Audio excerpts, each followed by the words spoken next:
Chloe here. Today I'm super excited to talk to you because this is the first Q&A in ZOVEMBER. If you aren't familiar, ZOVEMBER is a whole month of videos every single day by your girl Zo. And Sunday is actually Q&A Sundays, and this week's theme is a digital nomad Q&A.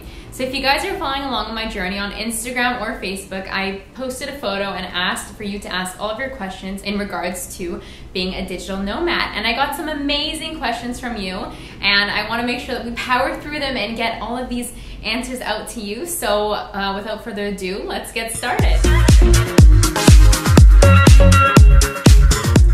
So one of the first questions on here actually comes from Facebook.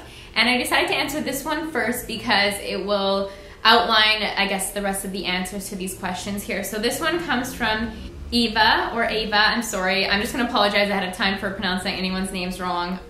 I'm sorry. May I know what you currently do? And what job did you take at the start when just starting? And Ava is a new subscriber, so she's hoping just for me to grant a little bit more information. So I do have a whole Digital Nomads tips playlist, and that contains previous videos on digital nomad life and my recommendations. So I'm gonna link that below. That will also give you insights on different jobs you can have and things like that. But I personally do freelance digital marketing. And as I have explained before, so sorry if this is redundant to some people, this is various different projects, whether it be content writing, creation, social media management, video production, blog writing. There is a lot of different things that I do. And with this type of job, with the whole digital marketing world, it's always changing, it's always growing, transforming in different ways. So you always have to keep up. And in that process, you also learn a lot of new skills. So I do a lot of different things. I wear a lot of different hats, but basically it's all in the digital marketing sphere. I'm not like an online English teacher or anything like that. It's very much marketing and content creation. So our next question comes from Ashton Lynn Marie, and this one was also from Facebook as well. And she asked, how intimidated were you with starting out and how did you deal with it?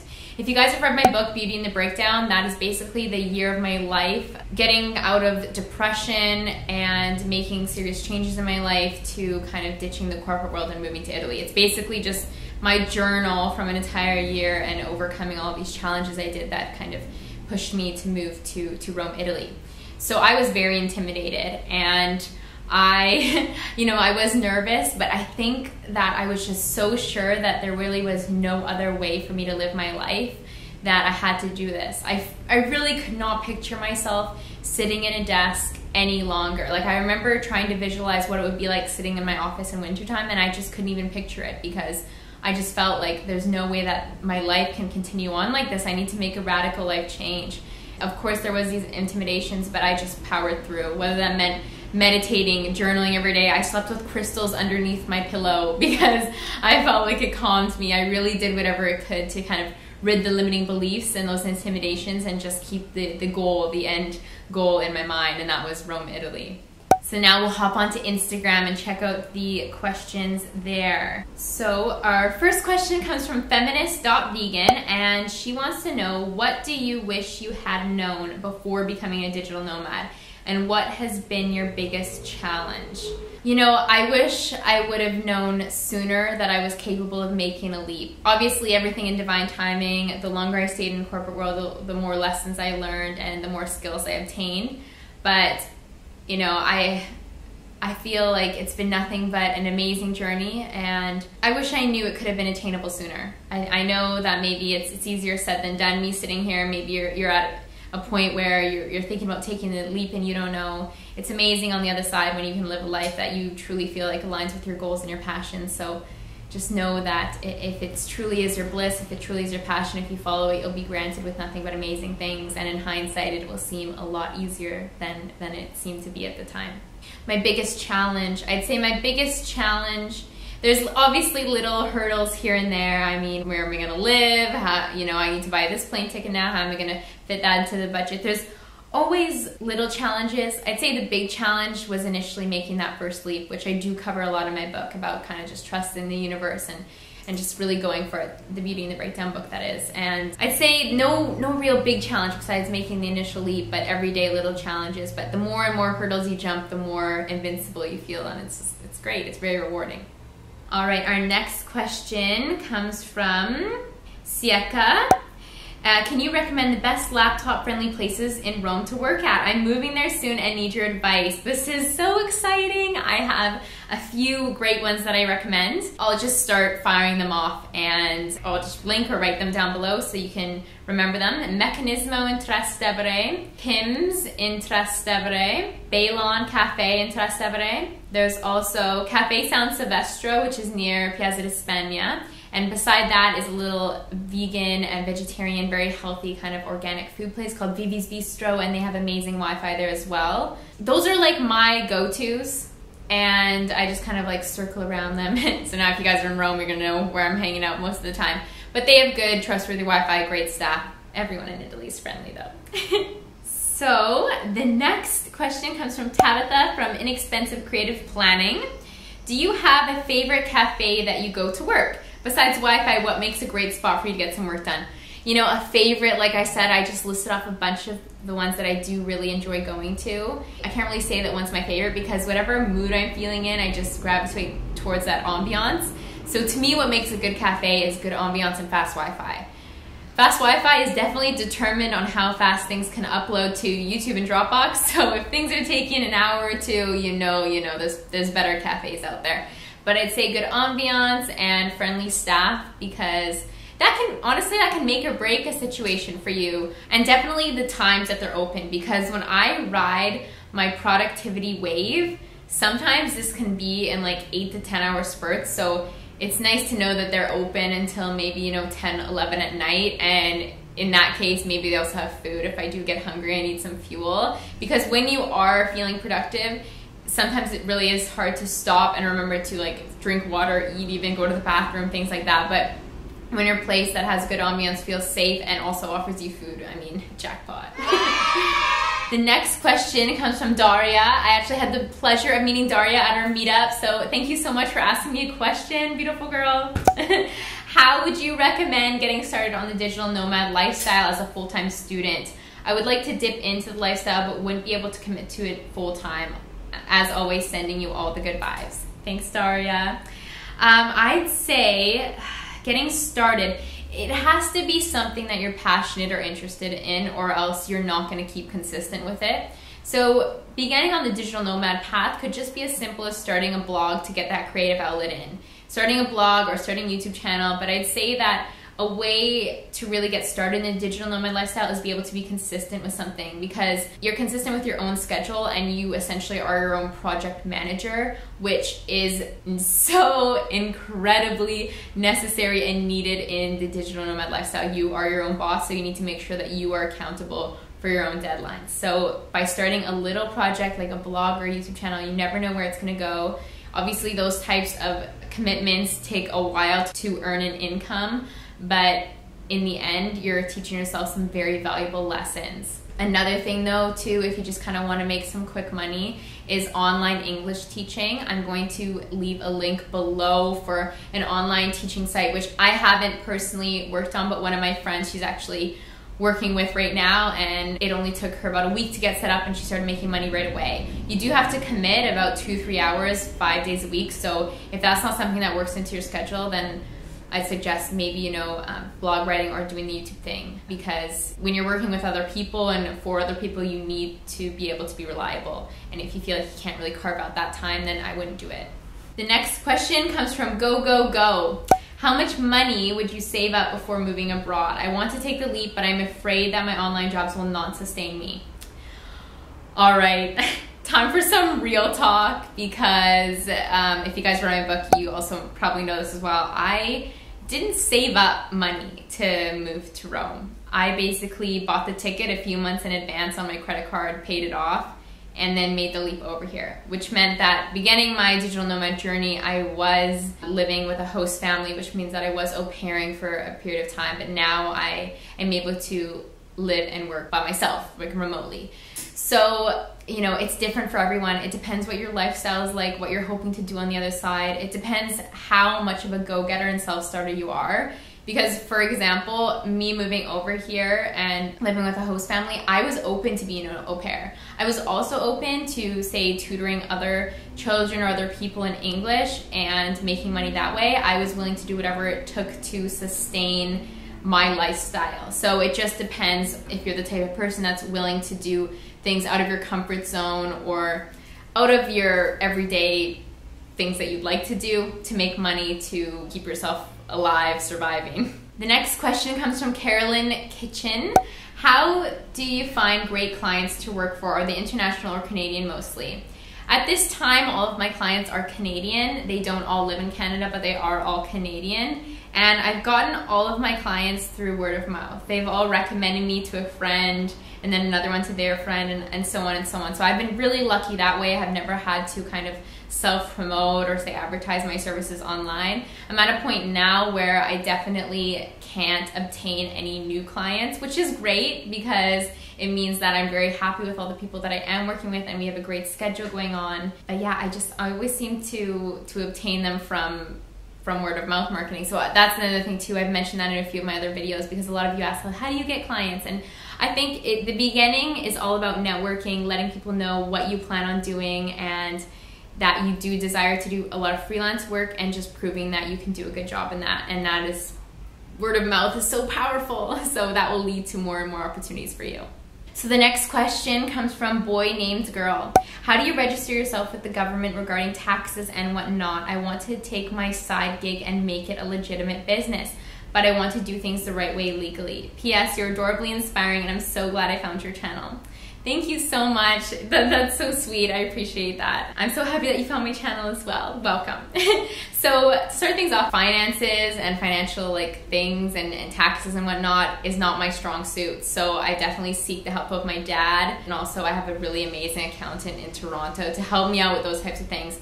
Because to me, finances and understanding all that stuff creates anxiety. So it really helps seeking out and finding those individuals to help you out with that. I just found the most amazing accountant in Toronto this past summer who really just laid everything out, helped me feel at ease, showed me how to organize my finances better and also my taxes, things like that. So it really means taking the time to seek out somebody who can work with you with numbers and guide you through the whole process. It also would probably be beneficial to seek out a mentor, somebody who is doing what you're doing, who you can meet with for coffee in real time in maybe the city or town that you're living in, so they probably have better advice in dealing with the government in your area. Like I said, I'm sorry I'm not the person to come to about investments, advice, taxes, all these types of things, because I do seek the help of others to help me make better choices. We can't be good at everything, unfortunately. All right, so the next question comes from Cheryl, Nonstop Paris. Cheryl said, can you imagine getting a pet as a digital nomad? Do you think it's possible? Yes, Cheryl, anything is possible. I honestly have been manifesting the same pet for 5 or 6 years now, and I'm hoping in the next year to get a pet, and I do think it's manageable. I mean, as a digital nomad, I'd say Roma is home to me. Rome is my base. I love to travel, but I know I want to stay in Rome. So when I get the opportunity to settle down here, I will most definitely get a pet because I need something to put all my love into. I think it's possible. Where there's a will, there's a way, and there's definitely a will in my heart to have a little furry loved one. Ashley Lynn 57 _ asks, how do you build confidence to tell yourself that you can have your dream of traveling the world while working along the way? It would mean the world to me if you could answer that. I'll be moving to Paris this January to live my dream of doing what you were doing in Roma. Grazie, Bella. Ashley, congratulations. Congratulations on the pursuit of your dreams and your goals. This is just amazing. I'm wishing you all the best. So you guys wish Ashley all the best too down in the comments, and everyone else who is just pursuing their journeys. This is great that we have this community here and we can have these chit chats. So Ashley, the best way to answer this is the confidence. I believe a lot in affirmations, which I recently published the book, Love the Out of Yourself, which is all about the positivity of believing in yourself and granting yourself your dream life. Honestly, it took me a long time to discover and learn how to be my own best friend, but once I just did it, now my life is just exponentially better, and affirmations is a huge part of that. So if you're unfamiliar, affirmations is the practice of telling yourself what you wish to be, telling your inner self the story that you wish to be your life or that is. So let's just say you are having limiting beliefs about starting a blog or YouTube channel. You have limiting beliefs in the sense that there's this little chit-chatter going on in your mind, like, why do you think you can do that? You know, that's out of your comfort zone. What will people think of you? First of all, the second you stop caring about what people think about you, life becomes a whole lot better. And I mean, I know it's a never-ending process. We're all working on our own journeys. We're all working on becoming our truest and best selves. But I'd say affirmations is so powerful. That positive self-talk, when you can recognize yourself saying something negative, saying something limiting to yourself, is to stop yourself in your tracks right there and to start positively speaking to yourself. So if you are feeling a little bit nervous about making a big move, like, oh, I'm scared to go to Paris, I'm scared, I'm nervous, like, what if XYZ happens? Catch yourself in those thoughts and just completely change them. Whether or not you believe them at the beginning, start telling yourself, wow, I'm so excited for going to Paris. This is going to be an adventure. I have no idea what's awaiting me on the other side, but I know it's going to be better than my wildest dreams. Just start telling yourself that story. Self-affirming thoughts and self-affirmations are so incredibly powerful. If you guys are interested in, how I practice affirmations every single day, that's what Love the Out of Yourself is about. So I'm going to link the link for that down below. The next question comes from Franco Fest. How can you make plans as a digital nomad when you don't know how much you will earn the next month? All right, so I am lucky that I have kind of a set amount with my clients. So for example, I have packages that my clients have bought into and I do the same work for them each month. Here and there, they'll come up with a new project, like they may need some extra work done, a side project or a new endeavor of theirs, and then they will ask me if I can do it, and yeah, I'll do it for them, but that will be an additional charge. So I have a base, I guess that's like how you would call it. I have a base with my clients, and then depending on more projects, I'll charge more for that. So in regards to making plans, I always know the base of what I'll earn, and I don't really make plans that would be living outside of that means. Lychee Wonder asks, how do you get new clients and then do you only meet them on Skype? So like I mentioned, my new clients all come from word of mouth. Yeah, we do occasionally meet on Skype. We WhatsApp call here and there. That's basically how I maintain my clients. I guess when we do need to meet, I always try to do it face-to-face, whether it be Google Hangout, Zoom, or Skype, because face-to-face interaction is so important. And then, you get the opportunity to catch up a little bit as well and build those types of relationships. Sophie's World 716 asks, where do you see yourself in 5 years? In 5 years, I see myself living happily in Italy, with a pet and hopefully a significant other, traveling, living my dream life. And hopefully I'll be a New York Times bestselling author by then as well. Amber Dawn asks, love your Q&As. How would you go about living abroad with a family? Amber, hi. Amber is so sweet. So, I would love to have a family here in Rome, in Italy. I feel like life is just beautiful here. I do picture myself actually raising a family here in Rome. Living abroad, I've heard of many ways. Some people will enroll their children into a special school. Let's say I recently spoke to a couple who enrolled their children in a special school in Bali for 2 or 3 years, and they moved as a family and did that. I think there's so many awesome opportunities and endeavors out there. It just takes you kind of picking a place and then pursuing and checking out what your options are after doing the research. Inji asks, do you see the location-independent lifestyle as being the way of the future for all people in the workforce? I'd say the opportunity is there for anyone who wants it. I know, like I mentioned before, a lot of my best friends are in the corporate world just slaying it, and they do amazing work, and they love being a part of something bigger. They love getting together with all their coworkers every single day and just having that atmosphere around them, and that's what motivates them. But for those kind of motivated, those adventurous types, I'd say that, yeah, location independent, it's definitely an option for anyone who really wants it, but I do know it's not the lifestyle that everyone would want. I think that more and more companies should offer the opportunity, though, to allow their employees to work remotely for a little while, because I think that could grant people a lot more happiness as long as they can perform and get all their work done, I don't see there being a reason why they need to be tied to their desk in that office every single day. I think a lot of people could be a lot more happier if they had the opportunity to work from a coffee shop or wherever gets their productivity juices flowing. And yeah, I guess that brings us to the end. I ran out of questions here, so I did answer all of them. For those of you who did answer the Instagram and Facebook posts within the last 24 hours. So I appreciate you all taking the time to write me and for all of your love and support so far. And I hope that you are enjoying ZOVEMBER. More amazing content to come. And yeah,